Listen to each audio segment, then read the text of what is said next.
நேத்து நான் ஊருக்கு போயிருந்தேன். அப்போ கொஞ்சம் பேர் உட்கார்ந்து தூத்துக்குடி நேசரை திருமண்டல தேர்தலை பத்தி பேசிக்கிட்டு இருந்தாங்க. அப்போ ஒரு நபர் அந்த வழியா நடந்து போகவும் அதுல பேசிக்கிட்டு இருந்த ஒரு நபர் சொன்னாரு, இவரு அந்த அணியை சேர்ந்தவர் அப்படின்னு சொன்னாங்க. ஒரு அம்மா அந்த வழியா நடந்து வரவும் இன்னொருவருடைய பெயரை சுட்டி காட்டி இந்த அணியில இந்த அம்மா மெம்பரா நிக்குது அப்படின்னு சொன்னாங்க. இன்னொருவர் வரவும் இவர் எங்க அணிக்காரர் அப்படின்னு சொன்னாங்க. இதெல்லாம் பார்த்துக்கிட்டு இருக்கும்போது ஆதிகால கொரிந்து சபையிலையும் இதே மாதிரி பிரச்சனை இருந்திருக்குமோ அப்படின்னு எனக்கு தோணுச்சு. ஏன்னா உங்களில் சிலர் நான் பவுலை சேர்ந்தவன் என்றும் நான் அப்பல்லோவை சேர்ந்தவன் என்றும் நான் கேபாவை சேர்ந்தவன் என்றும் சொல்லுகிறீர்கள் அப்படின்னு பவுல் வருத்தப்பட்டு எழுதினது எனக்கு ஞாபகத்தில் வந்தது. இதெல்லாம் பார்த்துக்கிட்டு இருக்கும்போது அங்கே இருந்த கிறிஸ்தவர்களில் நான் கிறிஸ்தவை சேர்ந்தவன் அப்படின்னு சொல்லிக்கொள்ள அங்கே ஒரு கிறிஸ்தவரும் இல்லையோ அப்படின்னு எனக்கு கொஞ்சம் வியப்பாக இருந்தது.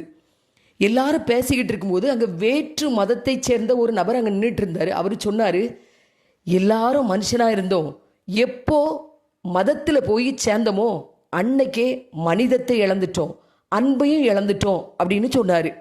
எங்கே 2 பேரோ 3 பேரோ என் நாமத்தினாலே ஒருமனப்பட்டவர்களாய் கூடி வருகிறீர்களோ அங்கே அவர்கள் நடுவிலே வந்து வாசம் பண்ணுவேன் அப்படிங்கிறாரு இயேசு. ஒருமனமே இல்லாம கூடி வந்து ஆராதிக்கிற இடத்துல இயேசு இருப்பாரா?